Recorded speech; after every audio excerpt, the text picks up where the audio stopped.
Հայկական ապրանքների համար ռուսական շուկայում արգելքներ ստեղծելը ինչի վրա է կառուցում Ռուսաստանը։ Ոչ մի բան, նույն ձևի պարադոքսալ, ոչ հաշվարկված, ավելի շուտ դա հետևանք է քաղաքական մոտեցումների։ То есть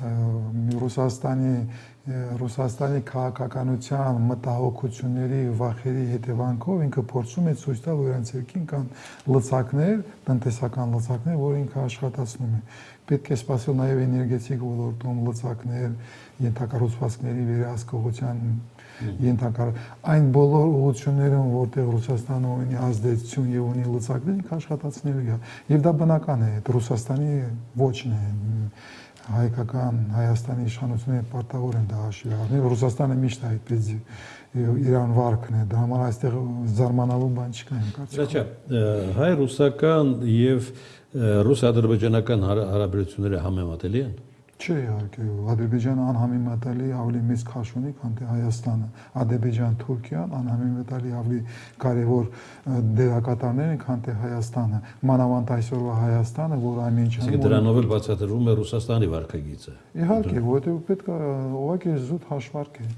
Դու պատրերես պատերազմ, դու չես ուզում դա ընդունես, գնում ես ամեն համաձայնության, չես դիմադրում Ռուսաստանի ճնշմանը, ամեն ինչ ասում ես այո, եւ այլ։ Այդ պարագայում դու կանգնում ես եւ աշխատում ես նրան հետ ով հզոր է, ով ունի լծակներ եւ ունի հզորություն։ Դա Ռուսաստանը, դա Ադրբեջանը եւ Թուրքիան է։ Դրա համար տեսնես նորից աքսիոմատիկ է ստացվում։ Հայաստանը կարող է դառնալ նորից դերակատար, որի խոսքը անցնում է եւ ինքը հզորանում է։ Դու ոչ թե պիտի փորձես հասնել այդպես կոչված խաղաղության հանձնելով ամեն ինչ, այդ ճանապարհի վրա դու ամեն ինչ կորցնելու ես, ով հանձնում է ամեն ինչի վերցնում է եւ հրաժեշտ տալիս։ Դու պիտի մտածես ոնց ես հզորանում եւ հզորանաս այն ժամանակ քեզ հետ խոսելու են, քո խոսքը անցնելու է եւ քո խոսքիդ լսելու են։ Այսօր իմաստ չկա դրա մասին մտածել։ Այսօր Հայաստանը այնքան է թուլանում, շարունակում թուլանալ, որ մտածել, որ դու կարող ես լինել ինչ-որ գործոն, ինչ-որ հարաբերությունների մեջ, դա ճիշտ մոտեցում չէ, այլ շուրջ Եվրոպան որպես Եվրոմիությունը կարող է դերակատար լինի եւ փորձի հարաբերությունները Հայաստանի հետ անցկացնել ուրիշ մակարդակի վրա, բայց դա կլինի Եվրոպական միության նախաձեռնությունը։ Միացյալ Նահանգները կարող է փոխի մոտեցումը, արաբական երկրները, Հնդկաստանը, մնացածները, բայց դա կլինի ուժային կենտրոնների հաշվարկները, ոչ թե Հայաստանի ցանկությունը կամ Հայաստանի հնարավորությունները։ Եթե ուզում ես ունենալ կայուն եւ վստահելի հարաբերություններ, դու պիտի ցույց տաս աշխարհին, որ դու հզորանում ես, որ դու մտադիր ես լինել լուրջ, հզորանող տնտեսություն, երկիր եւ այլ։ Մեր հանդիպումներում գալիս ենք այն նույն կետին, որտեղ պետք է հարցնել, բարձել, Ադրբեջանը նախկինն է թե նույնը։ Իհարկե Ադրբեջանը փոխվում է, բայց Ադրբեջանը այդ խնդիրները չունի, որովհետեւ Ադրբեջանը այսօր հաղթող կողմն է։ Այն մենք ունեցել ենք Ադրբեջանի հայտարարությունները խաղաղության, հարաբերությունների կարգավորման կեղծ են թե իհարկե կեղծ են, որովհետև Ադրբեջանի ռազմական բյուջետը մնում է 18-19%, դա այն բյուջետը չէ մի երկրի, որը պատրաստում է խաղաղության։ Եվ դա ճիշտ մոտեցում է, որովհետև աշխարհում ոչ մեկը խաղաղության մասին այսօր չի խոսում։ Բոլորը աշխարհում պատրաստում են պատերազմի։ Եվրոպա մտածում է ոնց նորից մտցնի զինծառայությունը նորից հետ դարձնի Գերմանիայի երկարներ պատերազմի, Գերմանիայի փոխակերպումը ռազմաարդյունաբերական համալիրը, Ֆրանսիան, Շվեյցիան, բոլորը պատրաստվում են մեծ պատերազմի։ Հայաստանը երևի միակ երկիրն է, որը խոսում է խաղաղության մասին այսօր։ Պետք չի խոսել դրա մասին, այդ ժամանակները վերջացել են։ Խաղաղությունը վատ բան չի։ Խոսել պետք չէ, պետք է պատրաստվել խաղաղության, դա նշանակում է պատրաստվել պատերազմին։ Մեկ կրակոց եւ նրանք կանհետանան։ Սա ասել է Ալիևը 1 թե 2 օր առաջ Հայաստանում տեղակայված Եվրամիության դիտորդներին։ Դա սպառնալիք է, որտեղ եվրոպական դիտորդները այն մի յուրահատուկ